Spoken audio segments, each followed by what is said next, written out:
Hello my dear students, welcome back to the video class.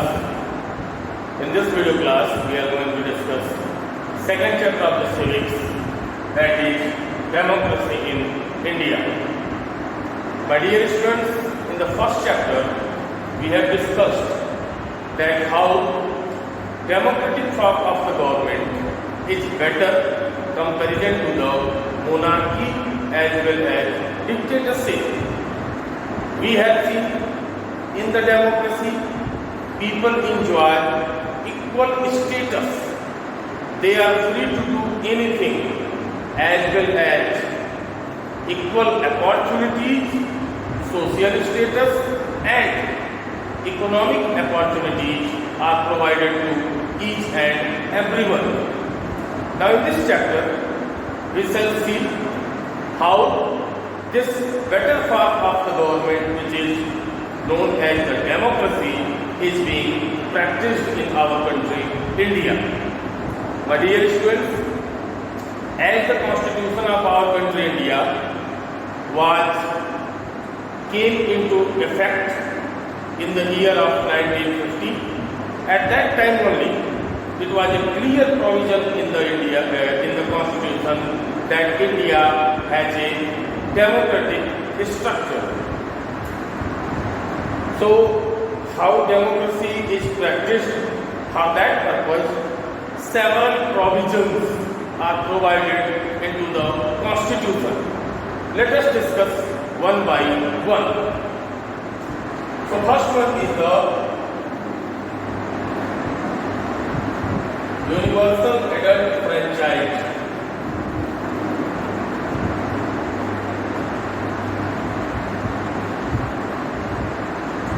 This universal adult franchise is also known as the universal suffrage.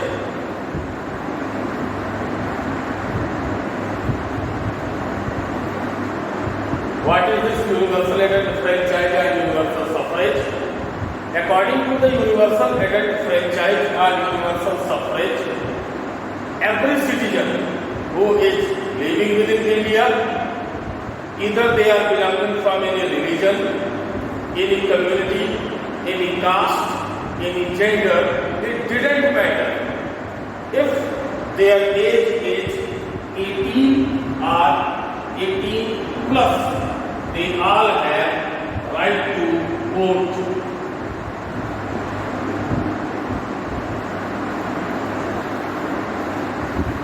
This is the very spirit of the democracy, because in the previous in the previous chapter I have told you that nowadays the democracy which is practiced in the world, that democracy is regarded as the indirect democracy.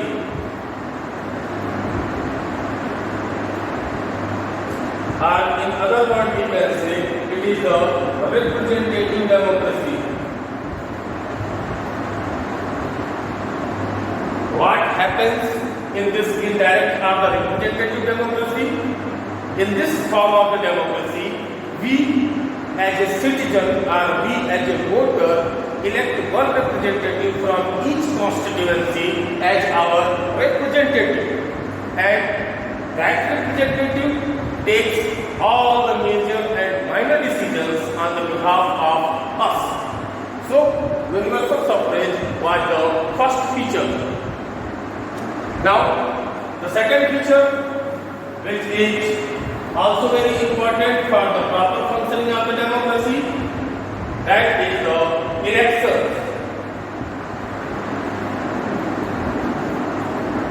As very soon we have discussed that universal suffrage is provided to all the citizens whose age is 18 or 18 plus.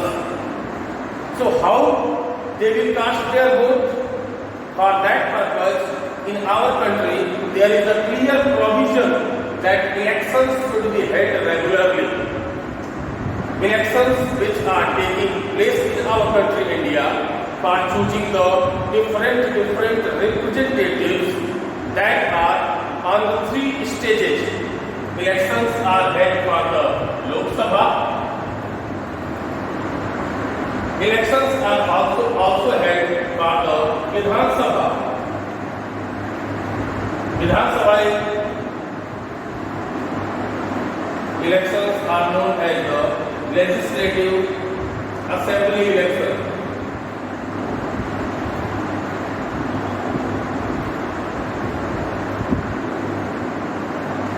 And beside that, one more election took place, that is the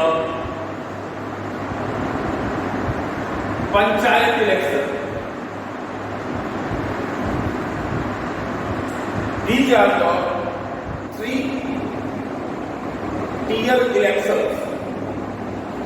Lok Sabha elections took place for purpose of choosing the Prime Minister for the whole country, or the head of the union or the central government. Vidhan Sabha election or Legislative Assembly elections take place to choose the strongest person of the individual state. Or in other words, we can say, with the Lok Sabha, Prime Minister, including his cabinet and council of ministers are elected.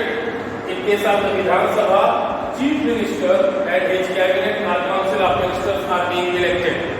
And in case of the Panchayat elections, local self-government or the head of the local self-government, which are known as the Gram Pradhan, are also known as the Parshad or the Sabhasad, are being elected. So this was the election process in the different constituency, in the different levels. Now elections which are taking place in our country India, that are 3 types. First one is the general election.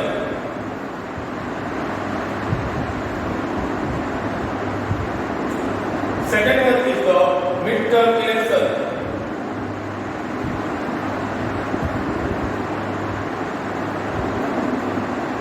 And third one is the by-election.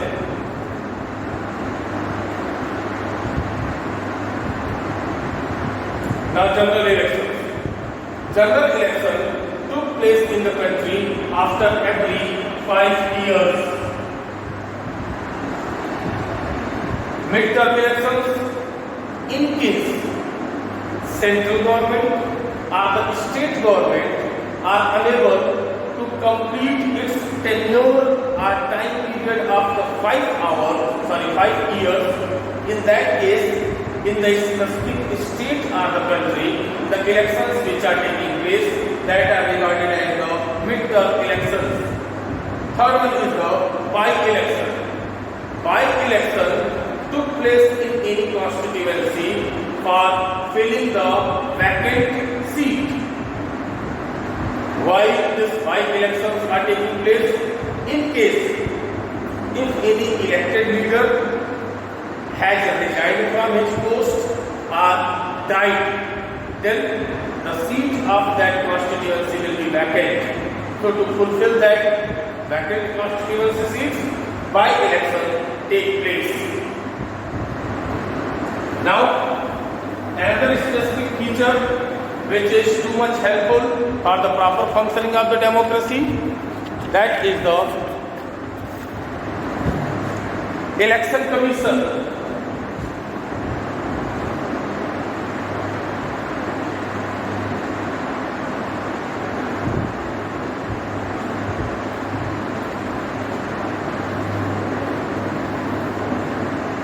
Election Commission is an independent body, and it is the responsibility of the Election Commission that it conduct the free and fair election in the whole country. My dear students, as it is the democracy and the representative form of the democracy, and in this representative form of the democracy, elections play a very important role, because it is the elections only by which we choose our representative. So in case if elections are not taking place in a free and fair way, what will happen? If elections are being rigged, if in the election any malpractices are taking place, then can we think that to whom we have casted more number of votes that will be elected? No. And if such type of thing will be there, then how the purpose of the democracy will be fulfilled? So So for that purpose, an independent body is being elected. That independent body is known as the election commission. Now what are the working of the election commission? First one, to conduct free and fair election in whole country. Second one, it also check the qualification and other criteria which are following by the candidates which are contesting into the election. Third one, it also allocates different symbols to the different candidates. Fourth one, it also decides the date of the election, schedule of the election, on which date counting of the vote will be there, on which date casting of the vote will be there, as well as it also declares the result of the election. Then it also takes some amount from every candidate who are contesting into the election. In case if any candidate is getting less than 1/6 of the total vote, yes, less than 1/6 of total votes,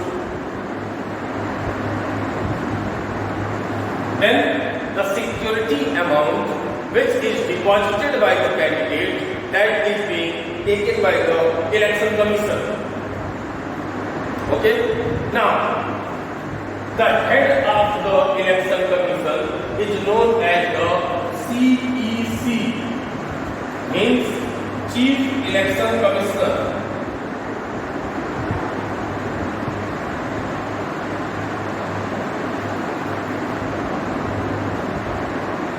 This Chief Election Commissioner, who is the head of the election commission, he is elected by the President of the India on the advice of the Prime Minister. But once the Chief Election Commissioner, is being appointed or he got his post, he is not answerable to the Prime Minister or the President also. One more thing which clearly defines that election commission is an independent body and it is working in a fully independent way. At the time of the election duty, all the officials which are belonging from the different departments, they didn't follow the guidelines and rules and regulations of their specific department. They follow all the rules and regulations which are issued by the election commission. This also shows that how much strong is the election commission. Now, next thing which is very important for the proper functioning of the democracy in India, that is the secret ballot.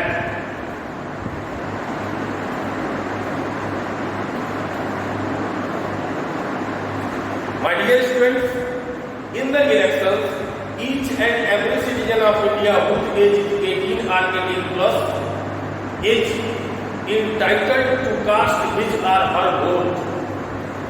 So it is very important that individuals cast their votes in a secret way. Such type of arrangements are made on the polling booth where votes are being casted by the candidate that other can't come to know to whom he or she has casted his or her vote. For that purpose, secret ballot is there. On a corner, that area will be covered. In that area, individual voter will visit. They will cast their vote either with the help of the ballot paper or the EVM machine, electronic voting machine. If they are casting their vote with the help of the ballot paper, they will make a stamp on the individual candidate's name or their symbol. Then they will fold up the paper, they will put in a secret box, and that will not be known to the other voters. So this ensures the security as well as integrity of the voters. Now, next provision which is being made, that is the majority.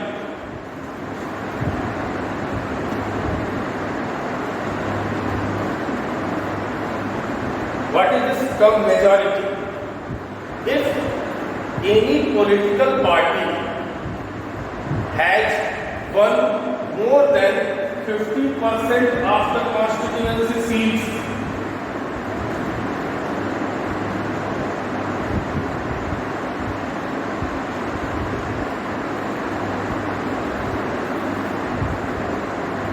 then that party will be regarded as the majority party. Then that party can form its government either in the state or in the country according to the elections which are taking place. Now, what is this term constituency? Constituency is the geographical area on the basis of which state or the whole country is being divided for the purpose of the elections. Now, next provision, candidate.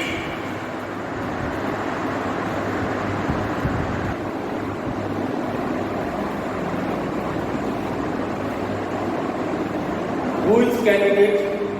Any individual who is contesting in any election, either that is the Vidhan Sabha election, Lok Sabha election or the Panchayat election, that individual will be regarded as the candidate.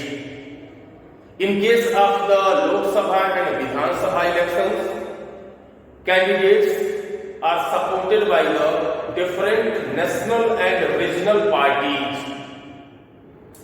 In case if any candidate is unable to win the support of any national or the regional party, then that candidate contests into the elections as an independent candidate.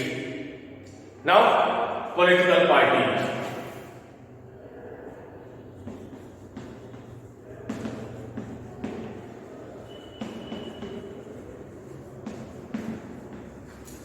To win maximum number of the constituency seats in the Lok Sabha as well as the Vidhan Sabha elections, different political parties contest into the elections. On the basis of the constituency seats on which different political parties are contesting into the elections, political parties are divided into the two categories.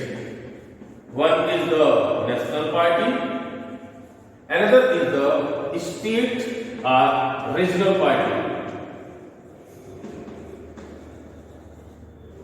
If any party is contesting in the more than 4 state elections, more than 4 states, then that party will be regarded as the national party.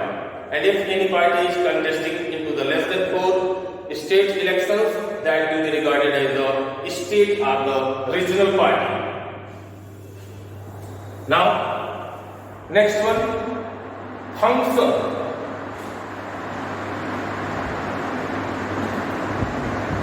Of political parties. What functions are made by the political parties? First of all, political party make stand their candidates from the different constituencies for the purpose of the elections. Second, political party allocates their symbols to their candidates with help of which they contest into the elections. They also make the different policies, or we can say they make a lot of manifestos in which they promised to the voters that after getting power, they will perform such type of developmental works. They also ensure that the candidates which are contesting into the elections, they are making the door-to-door campaign or not. The party who wins more than 50% of the seats that party will be regarded as the majority party that run the government with the help of the council of ministers and take all the major decisions related to the state of the country. The party who is unable to win the majority of the seats, that party will be regarded as the minority party and it acts as a opposition party. In case of opposition party, they examine all the policies and bills which are introduced by the ruling party. In case if they are not satisfied with the bill and the policies of the ruling party, they publicly criticize it so that government has to change their decision. Now, another topic, coalition government.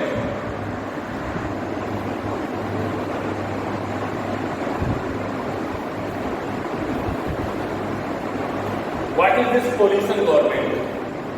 When a single party is unable to get the absolute majority in the central elections or the state level elections, then two or more than two parties join together so that they can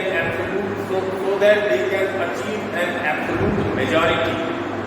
That government which is formed by the joining of the two or more than two parties, that government is known as the coalition government. Coalition government is unable to perform its working in a proper way. Why? Because in the coalition government, there will be the support of more than two parties, and may be possible each and every party is not satisfied on the policies or the decisions or the bills which are taken by the leader of the government. That's why it creates a lot of chaos, disorder and delay in the proper functioning of the government.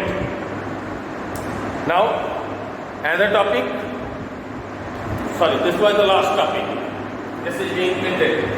Now, in the book, it is given the number of the member of parliament seats, or in other words, we can say number of MP means member of parliament seats in the different state constituencies. If we talk, I will not tell all, that is given in the book, you can read. But few states are there which has approximately half of the total constituency seats. At present in India, there are 523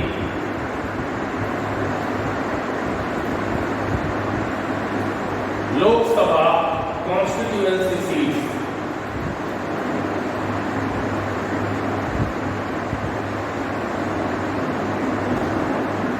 Few states which are having more, first one is Uttar Pradesh, which has 80.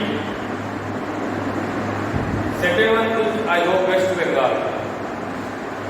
Sorry. Second one is the Maharashtra, 48. Third one is the West Bengal.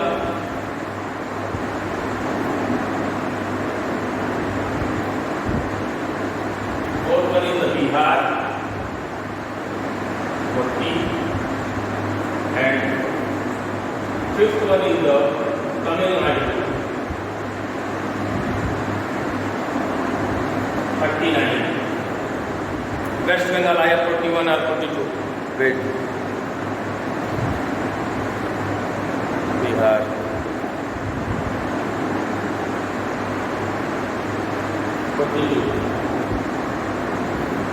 So these are the 5 states which has approximately half number of the total constituency seats. Others are given in the book. You can read from it. So this was all about chapter 2, democracy in India. In the next video class, we will discuss about the next chapter. Till that time, bye bye.